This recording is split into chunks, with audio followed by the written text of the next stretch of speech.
Is Metro PCS using you like an ATM? Then flip off Metro PCS and switch to Boost Mobile and save. Right now, switch to Boost and get 2 lines with 3 gigs of 4G LTE data per line for only $50. That's $50, gentlemen. Good job. $50. That's a deal. With Metro PCS, you only get 2 gigs per line for the same price. Plus, get up to 2 free LG X-Power phones. That's 2 free phones, guys. 2 free? That's what I'm saying. Boost is the best value in wireless among national prepaid carriers, and it's all powered by the fast and reliable Sprint nationwide network. Don't miss out. Visit a Boost mobile store now. Boost makes it easy to switch. Switching makes it easy. Let's make a pit stop at Boost. That's what I'm saying. This is a momentous occasion. Marty Casey is here. Yeah. Matt and Mike are Hey. in the back seats. Let's. Should we do this? Let's do it. It's Car Con Carne. Let's eat in the car. It's Car Con Carne. And now here's the star of our show, James Van Alstyne. All right, it is Car Con Carne, the world's only food podcast recorded in a car. The car is my Mazda 3. I'm James Van Alstyne. The car is on Ashland by Chicago, outside Cafe Trapezoid, Traspasada? Trapadarius. Traspasada? That's right. What does Traspasada mean in Spanish? Means 3 You're triangles. You're making stuff up. Means dope tacos. It means dope tacos. Dope tacos. You're drunk and you Mas eating dope your- tacos. Actually, Dope Tacos is in Boulder right now. You can get those. No yeah. problem. Marty Casey's here. Matt and Mike in the back seat. Marty Casey, we have so much to talk about, but for God's sake, let's eat tacos. It's about time. Yeah. Been holding out on Already us. ate. I know. I'm going to distribute Matt that. already Yeah. scarfed his down. Well, Matt got the special order. Oh, thank you. He didn't want to get what the Cheers. rest of the kids in the car were getting. Oh, thank you. And it should these be are noted, classic. Marty Casey, you look very well dressed. You don't look Mazda 3/taco eating appropriate. I'm bringing the class to the. It's about to the damn time. Mazda. I do have some sauce. Looks like some verde sauce. Yeah. It's an art to pour sauce in a car Well, while that eating was- a taco while driving. Well, driving, forget it. But that was what I was about to say next. Maybe we skip the sauce because there's a challenge inherent. No, not taking that Thanks, Mr. challenge. No, I'm not Green. either. You're a wise man. 3 triangles tacos are so good you don't need sauce. People love this place. Oh, good. I already spilled oil on my shirt. That won't come out. That's awesome.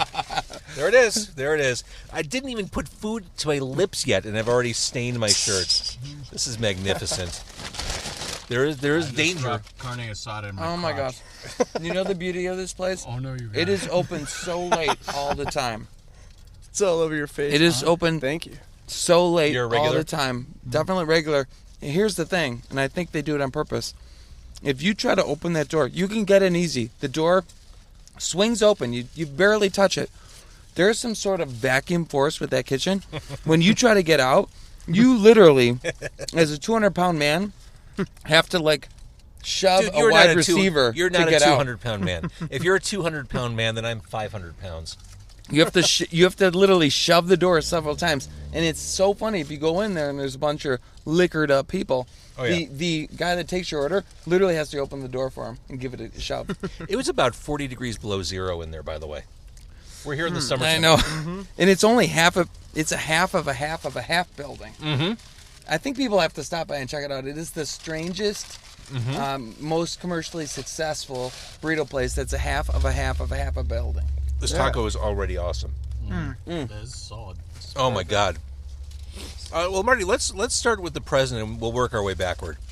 Did you say start with the president? Let's start with the president. Are we gonna get We'll go on political? politics. How about that Trump? What the fuck's up with that guy? Let's start with the president, then we'll work back there and get to the music. Let's Fix start all the with, problems let's first. start with you going solo. Yeah. Even in the time of the INXS show, you didn't go solo after that. You went back to Lovehammers. Yeah, absolutely. So what now would lead you to go solo? Is there stuff you need to say in music that you just wanted to do on your own? Well, I mean, I would have loved to have done it after the show, but I had a responsibility to my best friends. We've been chasing the dream and building the dream for so long, and I respected that. I wasn't going to jump out at that point. I thought that the Lovehammers had worked hard enough for long enough at trying to have our voice being heard that was our time for the band to be heard. Mm-hmm. So I not only did that, and I was happy to do it, and it was exciting as a band for us to get signed to Epic and then go on a national tour and have a tour bus and be playing worldwide, and unbelievable. And it was not till 10 years after that show that I finally said, I think I do have some things to say as an individual that don't get, everything I write gets hammerfied. I thought, what if it didn't get hammerfied? What would it be? And as maybe a gift to myself, I said, I'm going to do an album that's just that voice. Mm-hmm. And it turned out to be The Ground You Walk On, and I give a lot of respect for the Lovehammers for allowing me that. Well, that was my next question. Are they cool with it, or is it kind of like I need to see other people? Was it that kind of vibe?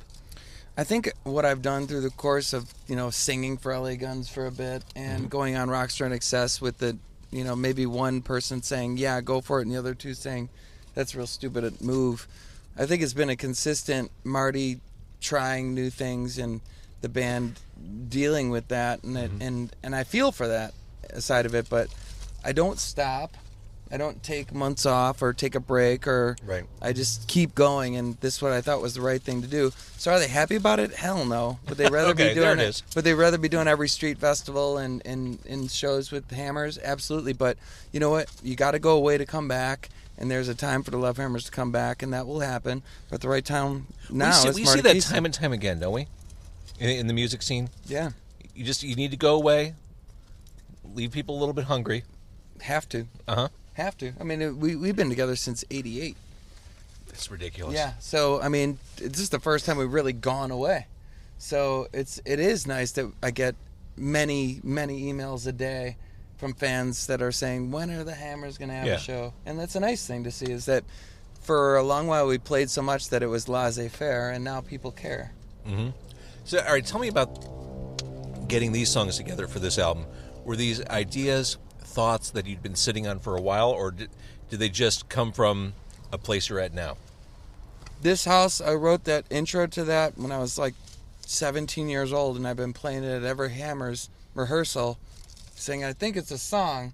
They just say, whatever. So some of them are that old. Some of them are brand new ideas, and said, Marty Fredrickson, the producer, said, let's go in a different direction. Let's not make a Lovehammers record without the Lovehammers. Let's make a Marty Casey record. Right. So a lot of them are new. Some of them I didn't write. Some of them were written, by other players that we brought in. Well, when you first sent me the songs from the album, one of the first songs I gravitated toward, I think I said to you in a message, wow, that INXS influence sure was strong on you, because that smacks of INXS. And your response? Absolutely. It was written by Andrew Ferris with Marty Fredrickson when I was on Rockstar INXS for me to sing if I won INXS. That's amazing. Yeah. So it was my realization. Why let that go to waste? It was my realization of what I would have sounded like with INXS. Mm-hmm. Played with the songwriter of INXS. It was like the full reality of that dream that happened 12 years ago. What would have happened if Marty Casey won that INXS gig? Well, that's what it would have sounded like. It's a dream to get to do that. Mm-hmm.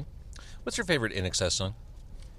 I think Listen Like Thieves, because I auditioned with it. They told me they had every backing track, and I went in there at Shuba's and just waited in line and went in there, and I sang, okay, I'm going to sing Listen Like Thieves. They say, we don't have that backing track. I said, you said you have every backing track off the greatest hits. They go, it's the only one we don't have. So I sang it anyways and did my crazy, manic, mad conductor over it, and I actually think they chose me for the show because they thought I was a psychopath as opposed to being a decent singer. I don't think people think you're a psychopath, even on stage, unless you were really that nuts. Not a psychopath, but this manic person on stage. I really think... An energy. You were yeah, a they showman. like, this guy will be good for the show. He's got a lot of energy, and I don't know if he could sing, though. I guess my question to you, Marty, is, I always had the impression, I think it's a correct one, that Lovehammers is a band of equals. Yeah. And here you have to take charge. This is your ship to captain. Yeah. How does that change your role as a musician, as a performer, as a businessman? Well, I had to learn the business because Dino Corrales did all the management of the band, and booked every show, and it fell into my lap, and releasing records and charting on SoundScan and doing all that stuff. I had no understanding, but I realized if you dive in as any musician, as any just unknown musician is, if you really dive into the details, you can get on the length of a major label or an indie label and be one yourself. But you got to do the homework, and that was the hardest part, was the business. I didn't understand the business. I've always they let me just go up there, be crazy, and sing, and that's all I had to do, and I loved that role. But now maybe a little too diligent. I'm usually the first one at rehearsal. I'm bitching at people when they're not on time, and I'm not used to being that guy. But I also, for business, now I'm the front, and I'm very stringent about it. But I love that creatively, I've never been more open and saying, okay, I want to do this, guys. Got 4 musicians sitting in a room with me. How can we make this idea I have happening and do that in 4 minutes? And how can we create something that's an introduction? And I'm being a lot more open. I don't feel like I'm controlling the music as much, whereas before I had to control all the music and every second of it. So it's eased the music, and I think it's better. I think there's more breadth in the music. I think it's wider. It's just a wider playing field for me, because it's kind of limitless, and it's just a fun. I'm trying to take it as far away from Lovehammers, because I'm not trying to compete with that thing that I think is great. I want it to be completely unique and completely different, and I don't want to tread on that ground. I think it's sacred, and I think it's responsible not to. But I really want to take this then as far away, and that's so fun to keep on going further and further away from what people will expect from me. This could be an interview with Sting in the 80s talking about the dream of the Blue Turtles. I wish. Yeah, I mean, wish. that's what it really impressed me, the diversity of this record. Just I always knew Marty had it in him to do something that was not rock. Some of my favorite songs by him were these tunes that were not anything like the Lovehammers, and I'm trying to think of some of these songs that probably ended up Marty, maybe never recorded. Marty knows how to write a hook. No, hooks exist in rock, and he's got one of those voices too, where it's not an acquired taste. It's one of those voices where you're just like, it's instant. It kind of pulls you in. Yeah. He's got it, man. Yeah. He's got it like this vocally. is sounding like a Trump guys. This sounding like a Trump cabinet meeting right now. You must say nice things if you want to get paid for the show. Anything you want, boss. We're playing in a car on Tuesday. I didn't really do a good job with lunch today. I slept in. We're recording this in mid-June. I was at the Metallica show last night at Soldier Field, and I had to work late. And I slept in. I thought, shit, I've got to get to work. I don't have time to really think about packing a lunch. Long story short, I ended up at Walgreens, got myself a giant 20-ounce Red Bull and a turkey sandwich from the Walgreens cooler. Oh, my Sounds God. like a terrible idea. Which is like a step above you a gas kidding station me? sandwich. Yeah. So we'll be pulling over. It's so synthetic. There's nothing real about the There's food nothing that real is about bought it. Here's the a thing. sandwich at Walgreens. There was actually a selection process, and there was a moment where I thought, well, maybe the corned beef sandwich isn't that bad. Oh, man. It comes with a pickle spear. Oh, wrapped in there? And that. Oh, wow. So I went with the turkey sandwich. Fermented mayo. Yeah, needless to say, I'm a little hungry right now. Hungry for some real food. The steak tacos are doing the trick. Are you guys already done with all yours? Yeah. Holy Killed crap. it. Yeah, I don't I need think to talk tasted less. Mine. Lesson here, I need to talk less. So good. As a podcaster, you need to learn to eat and talk. I thought I had the art pretty well down, but, the more people I have in the car, the more easily distracted I am. But aren't you amazed that, like, there's people in the world that can, singers that can, they can breathe in at the same time as they have circular breathing? Yeah. Have you ever heard that? That people have circular breathing where we need to breathe in and out. They can do it at the same time. Now we're talking real people you should be podcasting. Now we're circular breathers next episode in the Mazda Two being thrown. with Now we're JVO. Now we're talking about like X-Men level stuff. And it's real. That is, yeah. They have gills. And they can do it. It's called When we met circular Kenny G, breathing. Kenny G can circular breathe. He's Yeah. got, like the record. for- Yep, Kenny G. So Kenny G is going to be in this car next week. We got hook up. And I guess my question to you, Marty, as a musician, why can't you be more like Kenny G? We met him last week at No. WGN. We did. Yeah, He was we really nice. did. And he was the nicest guy in the world. And you know what? I had to ask him. We were about to perform. We weren't yet sound checking. I go, he walked in and I didn't even say hello. I go, can you sit in for a song? Why And wouldn't you? I had to ask him, and he said, I can't, I'm leaving. Really, what he meant was, no way, no effing way. But he was nice enough to take a photo, and he said, and he didn't say, like, well, what are you doing, who are you? He just said, Who are you? And I'm like, oh, I'm Marty Casey. I released a record. What style of music? I guess and I did it. That's what I didn't know. I was like, are we like rock with like pop? What is our style? And does it matter anymore? I have a garbage bag if you guys need it. Oh, yeah. All right, so the album just came out. Yep. Just came out May 26th. And so, all right, what's the plan for the rest of the year? Are you going to tour on this? Are you going to hit the Midwest? You know, we've got. I kind of wanted to leave it up to see if I want to release it. And first was like, hold your breath and see if anybody cares. Honestly, I'm like, hold your breath and see if anybody cares. And then we released it, and we're like, oh my God, people care. So we've gotten a lot of opening dates. For different artists, ranging from Congos, and that's gonna be a fun show, to old school '90s stuff like Fuel and Marcy Playground, and then one coming up with Andy. When you get Grandma. offered a gig like that, do you hesitate? No way. I didn't know if you wanted to kind of like fashion yourself as more of a contemporary in the moment, or I didn't know if like any good show. I don't care what. I don't. If Survivor called up and they said, "Do you want to open the show?" I would be like, "Hell yeah!" Well, no. First you'd say, "Hang on." The Eye of the Tiger. No, first you'd say, "Hang on." Is Peterik going to play vehicle, or is it just Survivor stuff? I'm in. If it's Ides of March, I'm in. I would actually put that in my contract. I tried to get Peterik on this show. The emails just stopped coming back. My fantasy was to have him play vehicle in my vehicle. I thought that was a little meta. Oh my Lord! That's just. He has the greatest story. Open a wormhole. I wrote a song called "Spirit Rise" with him, and I went to his house in Burr Ridge, and he opened the door, and it was like a Cribs episode, and there was like a guitar on every step of the stairway on both sides.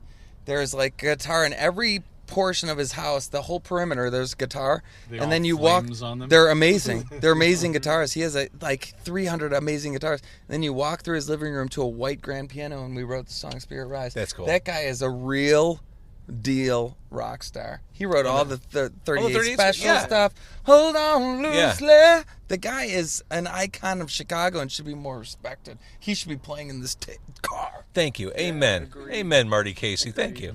All right, so you're going to do some shows, and it's funny. We all know who you are, and we've followed your career. But to hear you say something like, "Yeah, I wanted to put out the record and see if anyone cared," is that a Midwestern thing? That self-doubt, that self-deprecating? I don't know. Maybe people will like it, or is that just? Yeah, I mean, I think it's a bit of, but I mean, I think, if you're in LA, you're like, it's gonna sell 1 million copies in a world that doesn't sell 1 million copies. And if you're from New York, you're like, it doesn't matter if you sell because it's really about the artistic interpretation of your music. So I think in Chicago, you're like, no, the reality of it, does anybody care? You throw a party, does anybody go? That means a lot in Chicago. So I was wondering, I wanted to put some videos out. I wanted to have fun with it. I wanted to get a great band together. I wanted to make a statement. But at the end of the day, on May 26th, when it's released, I'm like, hello, is anybody buying this thing? And it's been a great release. I've had to reorder physical, which I never thought I'd have to do. And it's going really great. So, if I could tour and it would make sense, we're going to do a radio campaign. And if that's my guide. I'm trying to be reasonable. If I go to a radio campaign and it's played in, a few different markets in the Midwest, I'm like, I'd love to go to Madison. I'd love to go to Indy. I'd love to go anywhere, Wisconsin, anything that touches Illinois, of course. But am I going to go to Spokane for one show and play for 4 people? Probably not. That sounds like a bad business move. So let's go forward with let's hold the torch of radio in the single, and whoever cares about it, let's get the band and go there and play. But am I going to just say, oh, I'm on tour, I got 20 dates, and I'm going to play every hole that nobody's ever heard of, and there's going to be 3 people there, and I'm going to Snapchat the coolest version of somebody's show with people actually at it? No. I'm going to be really reasonable. This is the voice of a man who has some experience in the business. Yeah. This is a guy who understands how to do this. All right, so what I'd like to do, we're going to hit pause. I say this every week. Somehow we're going to reconfigure this car so that you can perform in here. Our windows all got to be up or down? No, they could be down. I mean, it's a little noisy here on Ashland. I had a rockabilly band here a couple weeks ago, and they had more members than we had room for, so the harmonica player stood outside the window and leaned into the microphone. So sometimes you just have to be innovative. Yeah. We definitely can do it. Does that middle part go up? Who's that sunroof? Yeah. Oh yeah, totally. Yeah. Yeah. So Mikey, how do you feel about the trunk?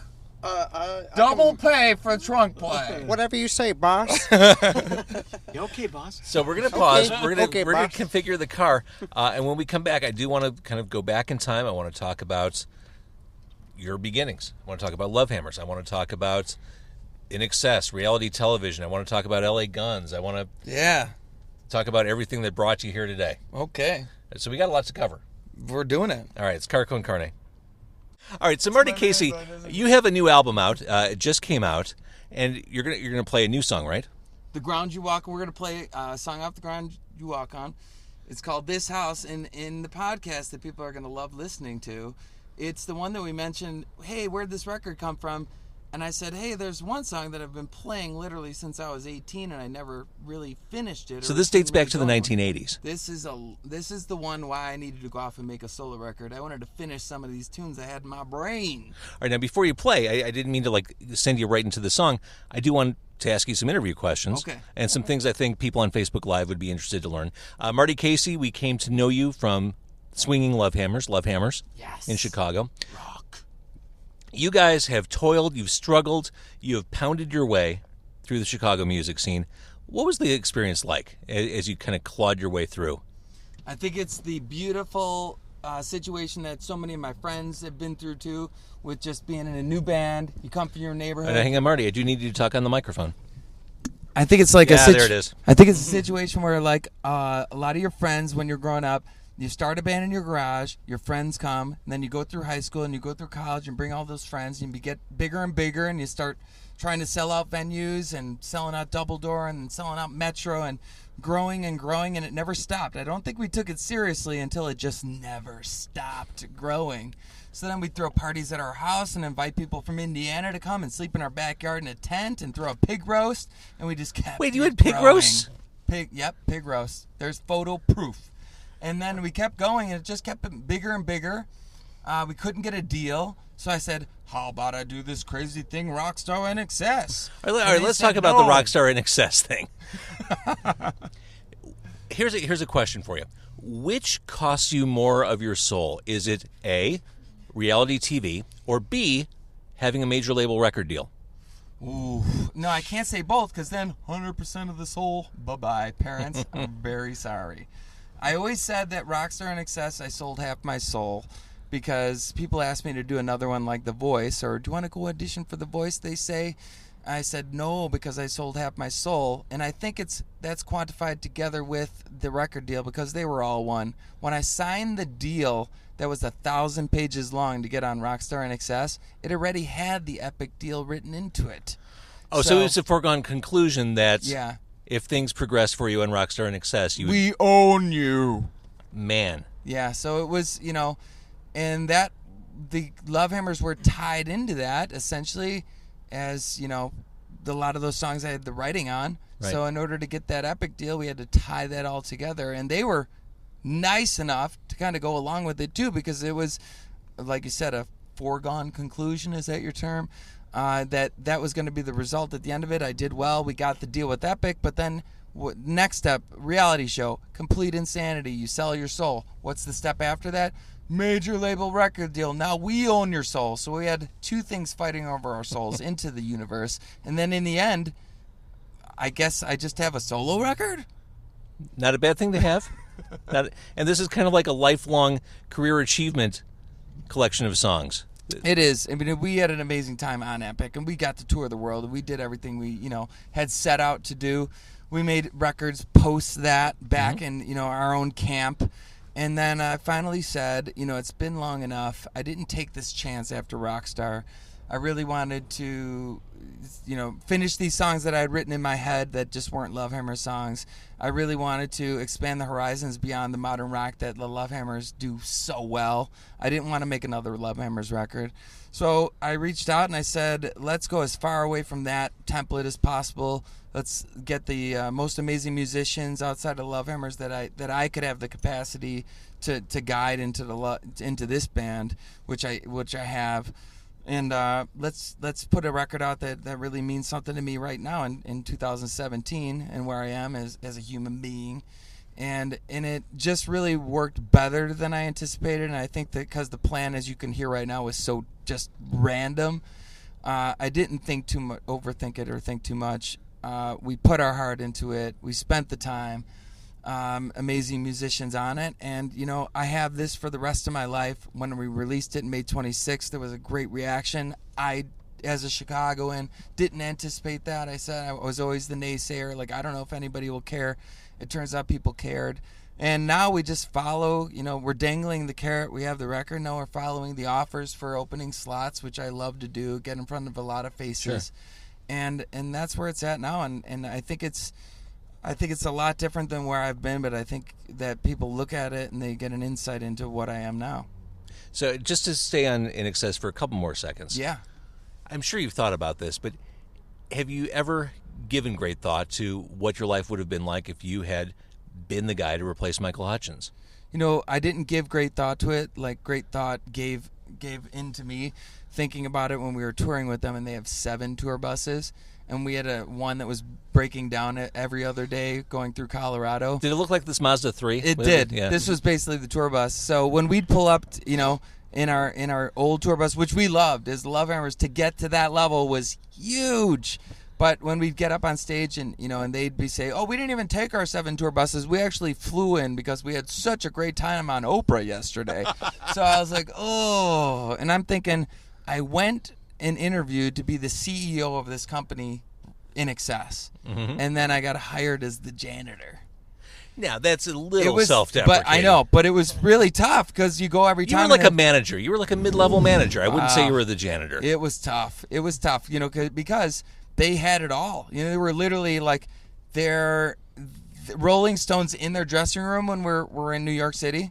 Rolling Stone, and then they're like, "Do you want to talk to Marty Casey and the Lovehammers next door?" And they're just like, "No, we're busy. We're going out with INXS." It was tough because you're thrown in that situation, and the limelight, all that light is shown on INXS. That was the show.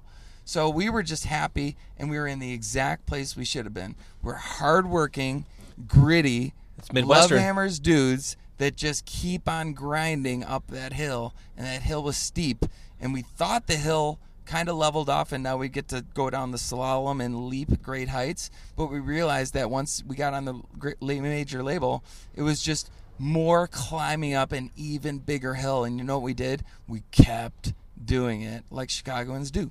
Right. Total Midwestern work ethic. I got to say, looking back on that from the outside, I remember when you guys got the deal, my first thought was, Marty Casey's downright decent. He made sure that his band benefited from your experience. You could have very easily had a solo album, and left it at that. The reason I could have signed with Irving Azoff as my manager, I was sitting at a desk with, and I had Doc McGee, and both legendary music industry, big, because you have the X Factor. You're on this show, and you're the guy.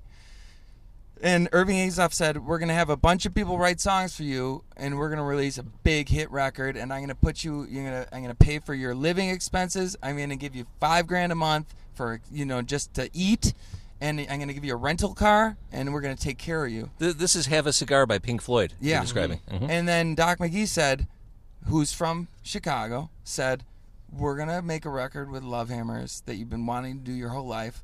I'm not going to give you anything, and I'm going to charge you for the coffees we just ordered." And that's who I chose, because I'm a Chicagoan. And he just understood that what I wanted to do was make a record with the Lovehammers on Epic. And Mark Burnett, that did the reality show, didn't want to do that. He just wanted to take trees and then put a bunch of powder around it.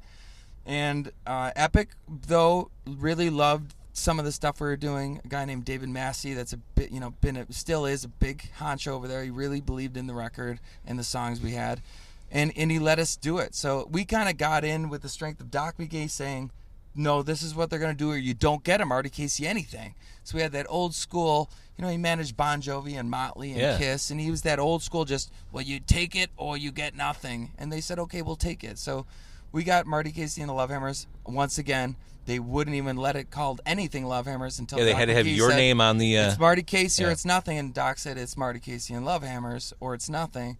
So that we really had to fight for that too, And I think it is the greatest hits of the Lovehammers' 5 previous records, and reproduced some of them, and some of them just left dry. The Steve Albini track, Straight as an Arrow, just like we recorded it at Electrical Audio with Albini. And we had stuff with Butch Vig that we recorded at Smart Studios. So this is really everything that we succeeded as Lovehammers to get to put it out to the world. And we charted on Billboard. We sold 100,000 copies, which was a big deal, in our first couple I think weeks. these days that's considered platinum. Yeah. But I mean, we did, we had our day. But we didn't want to be, a band at number 200 on Billboard. We set out to rule the world. So that, of course, we weren't done yet. And so we continued. We made a few more records, and we were still trying to conquering the world. As the world changed and as that slope got steeper, we still fought our asses off. Right. So tell me about how you came to be the guy in LA Guns. I got hired to write songs for LA Guns in Toronto. They got a record deal with this really rich gentleman named Jean Bro. Now, I'm assuming you were a fan. I mean, you're a fan of all that kind of stuff, Hell aren't you? yeah. My posters in, high school, Coming Alive, those guys saying, "Do you want to sing on the next LA Guns record?" I mean, it was literally hired to write songs, flew up there, wrote 5 songs for them in 7 days, and this never happens in the music industry. They paid me $1,000 per song I wrote for them, and then kept the publishing. I'm like, this is the most ridiculous deal that has ever been given. I got my check at the end of the week, and they said, "Do you want to come up and write more songs?" I said, "Yeah," so I did it, wrote some more songs. They selected a few of them for the record, and they said, "Do you want to vocal produce for the singer?" And what that means is I go up and sing them, and then he emulates the way that I would sing them. It's like a template. It's like tracing, but with singing. A new thing. I didn't know. I'm like, yeah, well, if you're going to pay me, I guess that's vocal producing. I guess I'll go try it. I flew up there that third time, and I arrived, and they picked me to the airport, and they said, "Our singer quit. Do you want to sing on the record?" I said, "Really?" Total right place, right time. Yeah, or wrong place, right time. I don't know. But I said yeah, and it was an amazing journey for a year. I got to literally go to play South America, where you fly in, land, and there's 200 people at the airport just waiting for the band to be there. And Tracy Guns, the Guns and Guns N' Roses, getting to play with him. And the one thing I really remember about him is he could play a solo at lightning speed, and then he could say, "Okay, play it back." He'd listen to it, and then he could play the same thing harmonized in the next take. He's a mathematical musical genius, and I got to spin it with him for a year, and it was an unbelievable, got to play shows with Alice Cooper, got to play shows with Sammy Hagar, got to play shows with Faster Pussycat and bands that I just love from that era. So I got to live my 12-year-old dream. You totally did. And do that for 1 year, and then they said, "Do you want to do it for another year?" And I said, "No, I have to go back, and Hammer's got to make a record." So with this new solo album, this is another instance of you have to scratch a creative itch. Absolutely. Just like LA Guns, here's Marty Casey. You've got to get these songs out, do your thing, and you'll always come back to Lovehammers. Absolutely. I think it's pretty time-tested and approved now. It's, we're going for a while, and I do Rockstar INXS. And then we're going for a while, and I do LA Guns. And now we're going for a while, and I do this. But here's the thing. Every step I take, we keep picking up fans. And then the Lovehammers aren't getting drawn out and drained of just being there forever, but just not going away. So you got to go away to come back. And I keep doing this. And the beautiful thing is, this is the first project I've done outside of the Lovehammers that's growing on its own. Has its own momentum, and we're getting so many shows, and there's a lot of buzz about it, and it's exciting to do that too. Is my heart always in Lovehammers? Absolutely. I'm a hammer. I'm a hammerhead. But is my heart in this? 100%. And I do both, and I love both. Awesome. All right, Marty Casey, gentlemen, you're going to perform in the car. This is going to be. You're a little nervous, aren't you? Unbelievable. It's a little tight. So here's what we're going to do. I'm going to move this away. Actually, should I hold this in my hand? I would do that. This may be the first time you do it, and why don't you try? You got to do it that way. There we go. How's that? Yeah, and you can go around. There we go. I can really zoom in. Oh, there's Marty. Yeah. There's Marty. Hello. I should say what we had for dinner. Yeah. We had tacos from Marty's favorite taco place. That's right. I don't remember the name of it, but I think It's Traspasada. Traspasada, I think it translates to. It doesn't, but we just call it. Translates to not sitting so good.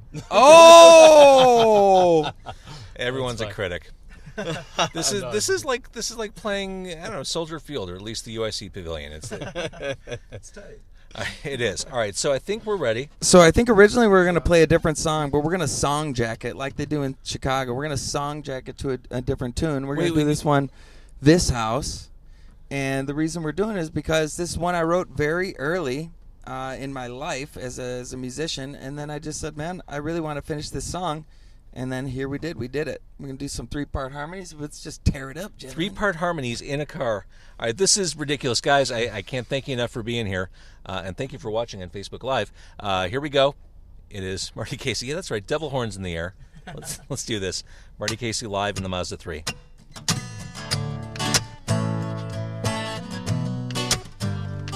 This is fun.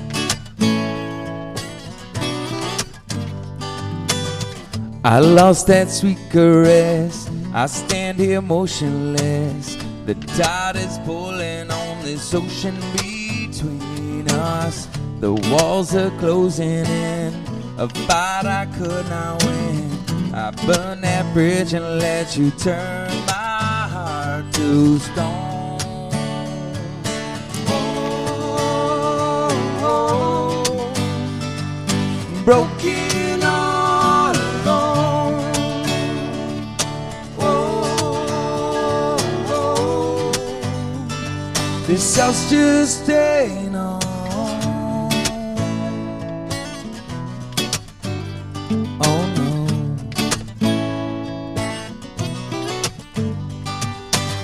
This could be my last dance without a second chance. With every breath I take, I keep reaching. Well, I'm still waiting here. I see it all so clear. I am the reason why you turned my heart to stone. Oh, broken all alone. Oh, this house just ain't a home. I know I did you wrong. You know I'm not that strong. Come back where you belong. Home. Oh, turn my heart to stone. Oh, broken all alone. Oh, this house just ain't a home. This house just ain't a home. Come back where you belong. This house just ain't a home. Oh no.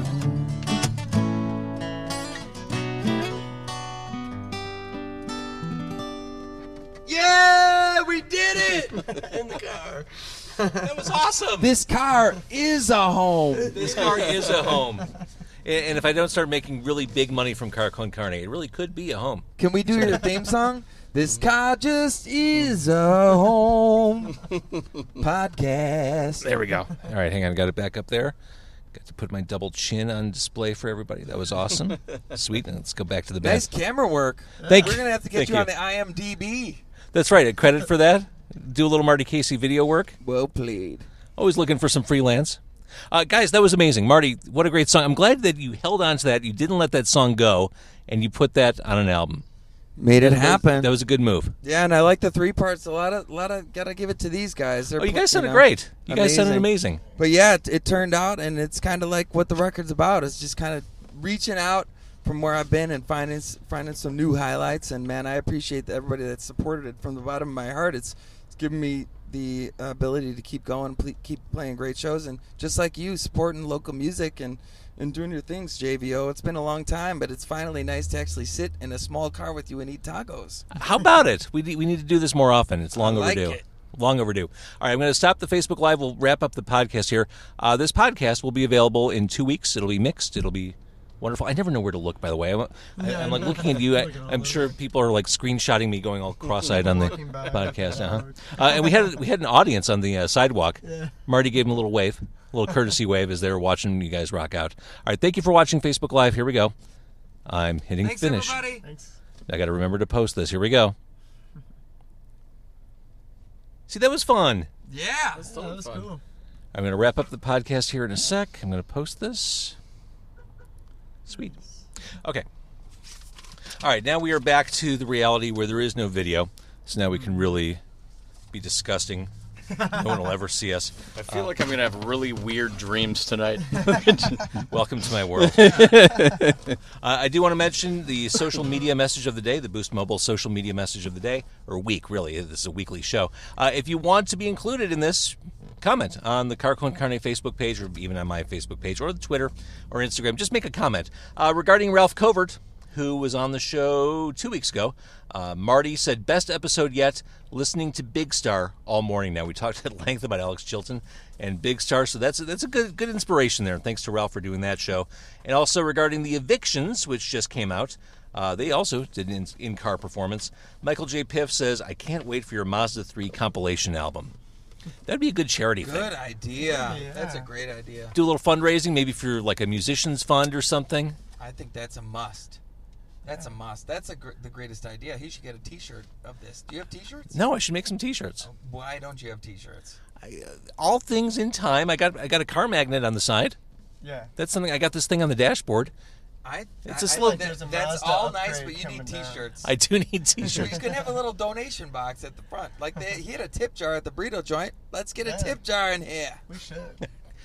all great points. Thank you. I appreciate your advising. That Ralph Covert was an amazing episode, though. Ralph Covert's. I mean, you kind of. I wouldn't say you were in the same circles in town, but I mean, you came up at the same time, right? He was maybe a little bit ahead of you with bad examples. A little bit ahead of me, but man, we're just like another like veteran and hardworking dude and great songwriter. That dude is a great songwriter. What I liked most, and we don't need to talk at length about Ralph, this is your episode, Marty, but one thing he said when he created Ralph's World, which got him a Grammy nomination, his idea for doing kids' music was to not do kids' music, but instead just write songs that people of all ages could listen to. Genius. Yeah, and he took kind of an indie rock approach to making kids' music, and man, that paid off. Unbelievable. Yeah. Great dude, too. Just a cool dude. Totally chill. Totally agree. All right, Marty Casey, if people want to discover more, hear more, do more with Marty Casey, where do they go? I think Facebook's been a great angle for me. Just so Marty Casey artist page and Marty Casey Music if they want to order merchandise or order the CD or anything like that. MartyCaseyMusic.com. And it's as easy as just Google Marty Casey and it'll get you to where we whatever shows we have, and it's just a simple world. So just if it's on your mind, Google Marty Casey and see what's coming up. I wish you the best with this album. It sounds awesome. I'm glad you are scratching this itch. I appreciate it, man. I appreciate you. You've always reached out to the artists in Chicago, and you're one of the reasons a lot of bands like Dovetail Joint got signed. So, I mean, you've done a lot for local bands, and I just can't say enough. You've always been somebody that we've looked up to, and when you played our songs, you gave us a voice. Lovehammers, first one to ever play ultrasound off our first record. That's cool. It gives us a voice in Chicago, and that's what it's needed to create a rock community. And Chicago needs more rock community, and you're the one doing it. So, man, cheers to you. We're really just we're amazed that you asked us to do this. So, come man, on. if you ever need somebody to push your car and you run out of gas, we're the guys. Cool. Guys, thank you so much. And, you guys sounded great, too. I realize this is Marty's show, but, I mean, it's not. You're not window dressing. You're amazing musicians. Thank you for coming in the car, too. Thanks for having us. Thanks for having us, yeah.